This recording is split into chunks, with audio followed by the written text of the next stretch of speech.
The National Hockey League resumes tomorrow after a wildly successful mid-season tournament. Canada won, I'll say that again, Canada won the inaugural Four Nations face-off, beating the U.S. 3-2 in overtime.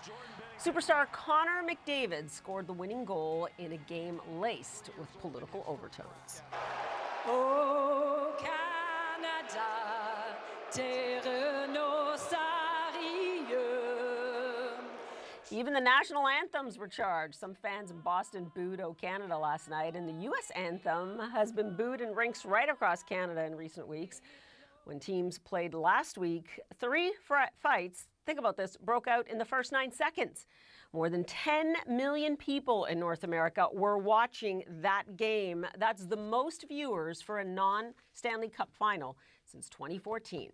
And after Canada's victory last night, Prime Minister Justin Trudeau posted, "You can't take our country and you can't take our game." Gary Bettman is the commissioner of the National Hockey League, and he joins us now. Listen, we're going to do something here at CNN we do not do often, Commissioner. You're going to be able to take a victory lap here. The hockey was epic. I watched so much of it. The ratings, we just said, amazing. You guys, how did you come up with this idea? And everyone wants to know, are you going to do it again? Well, let me take it in pieces, and we don't like to take victory laps. We like to keep our noses to the grindstone and figure out what's next. We did over 9 million viewers in the U.S. and over around 7 in Canada. So in North America, we were probably around 16 million. What this event was about was international best on best hockey, which is something that has always been important to our players. A third of our players roughly come from outside of North America, and Canada's about 40%, US is about 30%. And our players grow up with a tradition of representing their countries, and they really find it special. They're passionate about representing their countries in addition to their NHL teams. We finally made an arrangement with the International Ice Hockey Federation and the International Olympic Committee to resume NHL player participation in the Olympics next year in Milan. And we've decided with the Players Association, who are partners in these endeavors, that 2 years after that, we'll bring back the World Cup with at least 8 teams. 2 years after that, the Olympics. 2 years after that, the World Cup. And we're going to get back to a regular schedule. These agreements came in relatively short time relative to where we are now. And so we said, why don't we give people a taste of what international best on best with our players is? And that was the genesis of Four Nations. But again, it did take vision, and I'll say imitation is the highest form of flattery. All pro sports are having a look at this right now. The fans are demanding more from their seasons. Why do you think this worked, even beyond likely your expectations? Well, when you watch the games for all the teams, all 7 games that were played, but the 2, U.S. and Canada, the passion that our players show for playing, the authenticity, they didn't treat this like an exhibition game. They treated this like it was a playoff game, and they were really serious about what was taking place. There's a real authenticity to our game. There's a real passion that our players and our fans have for the game. And that's what you saw on display in Montreal and in Boston. That passion, that authenticity, it really had a political undercurrent this time, especially with President Donald Trump continually calling Canada the 51st state. Did those political undercurrents make you a bit nervous? I mean, the NHL, more than any other pro sport league, I would argue, is built on that cross-border fan base. I mean, how does that work when the president wants to erase the border? Well, the politicians on one side want to erase it, and politicians on the other side seemingly don't. We stay out of the political fray. I'm very sensitive to all of the issues. We're on top of them because it may impact how our clubs, particularly our Canadian clubs, the 7 of them, function. But we view our game as a place for people to come together, and we try to stay out of the political limelight. But there was a certain reality. The booing was actually a lot more muted than has been reported. I was at all of the games. Initially, it was a little louder, going back to the regular season games, but we made announcements before the national anthem, asking our fans to respect the anthems and the players from the countries that were being represented, and overwhelmingly, our fans did the right thing. But yeah, there was some booing, but it's understandable, but it's unfortunate. Passions are running high. I will say fans, though, were by and large well behaved, except for being audible Yes. in terms of booing. Listen, I know you want to stay out of the fray of politics, but this is so much a part of what's going on in hockey and beyond right now. There was a team missing that everyone missed, and that was Russia.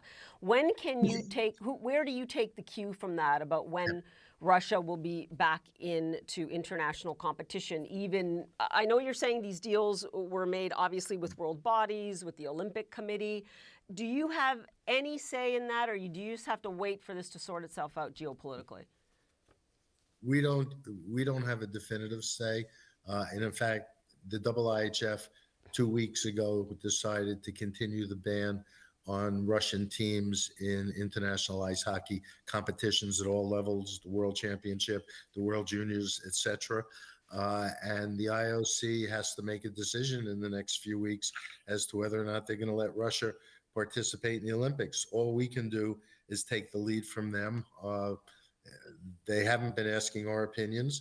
The good news is we've got some great Russian players in our league. They're playing for their NHL teams, and we respect the sanctions and everything else because we're not doing business in Russia right now. We just have to sit back and wait to see what the world governing bodies relative to hockey are going to do.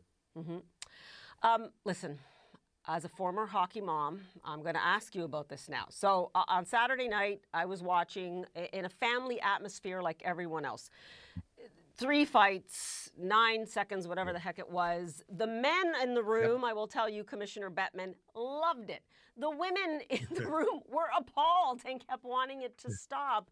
You know, this is stuff on the rink that you'd be charged with assault anywhere if it didn't happen on the hockey rink. Can you explain this part of the game, especially to people who are not aware? Okay, yeah, and it's a great question. By the way, after the start of the game, we were #1 trending on every social platform around the world. The fact is, there used to be a time when fighting was an essential part of the game. It happened all the time, and teams had designated fighters.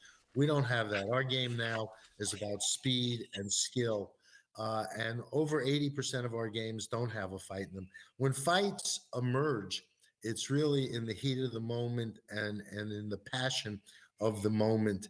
And I think that both teams were pretty wired for the start of the game on Saturday night. Those were skilled players who were fighting, and it takes the temperature down. I sometimes analogize it to a thermostat because remember, we have a very fast physical game. Players are encouraged to run into each other, and oh, by the way, they're carrying sticks. And so, in terms of what can break out in the heat of the moment, players who are skilled players, not there just to fight, tend to settle what they need to do to settle down the game. And that's how I think it acts like a thermostat. So be a little patient with us and remember, 4/5 of our games don't have fights anymore. And I know you guys have done a lot around that. I'm just pointing out that all the hockey commentators came on and said, the best start to a game I have ever seen. I mean, and you boasted, right? It was, on social media, trending all over the world. Well, but part of that is what the people going into the tournament, particularly other commentators, not you, were suggesting, oh, this is a meaningless exhibition. The players aren't going to try. There was no greater indication that not just Canada and US, but throughout the tournament, that these players were playing for real, that this meant a lot to them, and they were going to go all out. And they didn't. We had a number of injuries as a result. This was the real deal, and this was hockey best on best. Yeah, fans definitely saw that. Now, I want to talk to you about the business of hockey because it's tougher sometimes than anything we see on the ice. Listen, Commissioner, nearly 3 decades here, you've seen it all. Labor disputes, franchise expansion, owner disputes, the lower Canadian dollar, also always a problem, low ratings. What challenge do you see coming up on the business side of things for the NHL? Well, first of all, we've never been in better shape. We're going to set a record in revenues over $7 billion for the current season. We're playing to 96% of capacity on attendance. Our ratings are strong. We have great partners in Canada and the US, Rogers in Canada, and Turner Sports and the Walt Disney Company with ESPN and ABC in the States. Uh, we have 73 national sponsors, which may be more than any of the other three majors. We're in a good place. What we're focused on is how to grow the game, how to grow it in North America, how to grow it internationally, getting more young people of both sexes playing and giving them opportunities to play and making clear that we have a welcoming environment for anybody who wants to be a part of the game. And we're going to continue to grow. We're on a great trajectory. Our franchises have never been stronger. And I think the best is yet to come.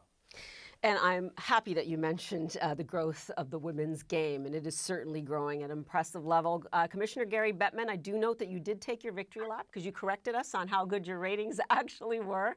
We grant you, we grant you that, and I think everyone's looking forward to the Olympics as well in 2026. Gary Bettman for us. Thanks so much.